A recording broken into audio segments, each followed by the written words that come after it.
ప్రియమైన దేవుని పిల్లలారా, ప్రభు అయిన యేసు క్రీస్తు వారి పేరట ప్రతి ఒక్కరికి శుభాభివందనాలు తెలియజేస్తున్నాను.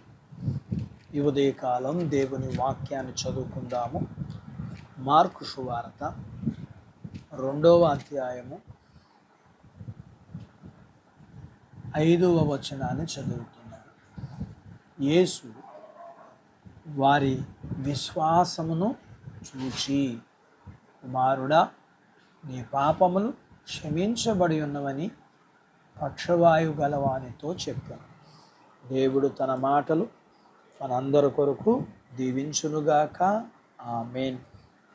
ప్రియమైన దేవుని పిల్లలారా, ప్రభువారు కపెర్నహూములో ఉండి సేవ చేస్తూ అక్కడి నుండి చుట్టుపక్కలకి వెళ్ళి సేవ చేస్తున్న దినాలవి. అయితే ఒకరోజు ఆయన ఒక ఇంటిలో ఉన్నారు, వాక్యం చెప్తున్నారు. ఆ ఇంటి నిండా ప్రజలందరూ కిక్కురిసి కూర్చుని ఉన్నారు. ఆయనేమో వాక్యం చెప్తున్నారు, ప్రజలేమో ఆసక్తిగా వింటా ఉన్నారు. అయితే ఆ సమయంలో విచిత్రంగా ఒక సంఘటన జరిగింది.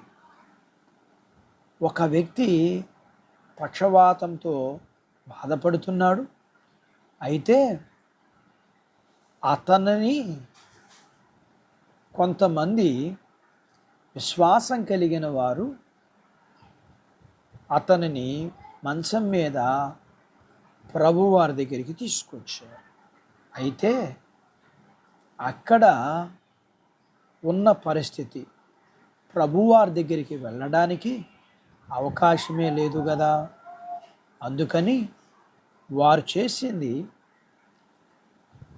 ఆ ఇంటి పైకి వెళ్ళి ఎక్కడైతే ప్రభువారు కూర్చుని ఉన్నారో ఆయన కూర్చున్న ఇంటి పైకప్పు విప్పతీసి ఆ పక్షవాయువు కలిగిన వ్యక్తిని ఆ ఇంటి సందులోంచి పరుపుతో సహా ప్రభు ఎదుట దింపడం జరిగింది.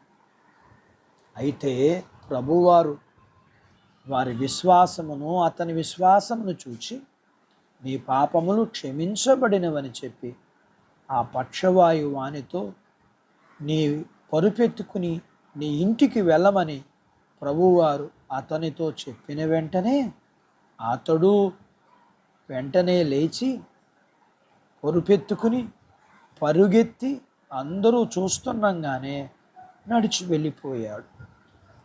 ఈ కార్యములు బట్టి అందరూ సంతోషించి దేవునిని మహిమపరిచారు. లేఖనములో ప్రభువారు చెప్పారు, నమ్ముట నీ వలన అయితే నమ్మువానికి సమస్తము సాధ్యమే అని ప్రభువారు చెప్పారు. వ్యాధితో ఉన్న వ్యక్తి, అలాగే అతన్ని తీసుకొచ్చిన వారికి కూడా విశ్వాసమును బట్టి ప్రభువు వారికి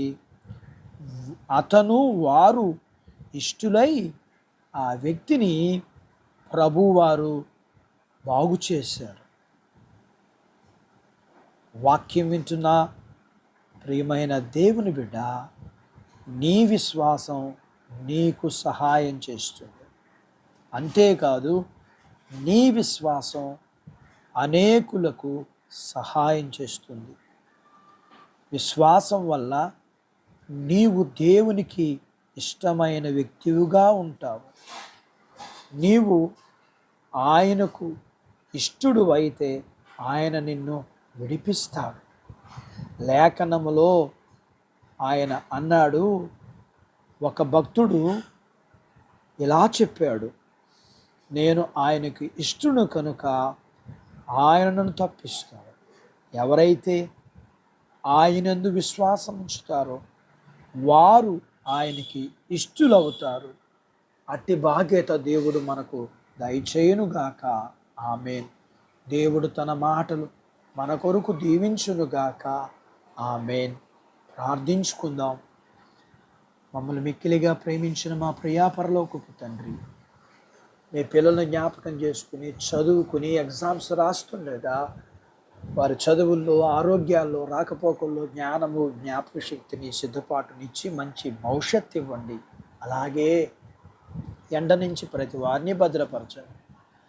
విన్న వాక్య ప్రకారం ప్రతి వారు కూడా మీ యందు విశ్వాసం ఉంచి మీకు ఇష్టలుగా ఉండి మీకు ఇష్టలైన వారిని మీరు తప్పిస్తారు, విడిపిస్తారు. కాబట్టి అట్టి బాధ్యత మీ పిల్లలు పొందుకోవడానికి సహాయం చేయండి. వాక్యం విన్న మీ పిల్లల కొరకు ప్రార్థన చేస్తూ వీరిని, వీరి కుటుంబీకుల్ని, వీరికి కలిగిన అంతటినీ దీవించండి. చిన్నపిల్లలను, యవనస్తులను, వృద్ధులను, స్త్రీ పురుషులను, వారి చదువులు, ఆరోగ్యాలు, ఉద్యోగాలు, వివాహాలు, గర్భఫలాలు, గర్భం కలిగిన వారి సుఖప్రసూతి, ప్రసూతి అయిన వారికి, తల్లి బిడ్డలకి క్షేమము మీరిమ్మని, వీరిని, వీరు కలిగినంతటిని దీవించమని యేసు ప్రభు వారి పేరట ప్రార్థిస్తున్నాము తండ్రి. ఆమెన్. దేవుడు మిమ్మును దీవించునుగాక. ఆమెన్.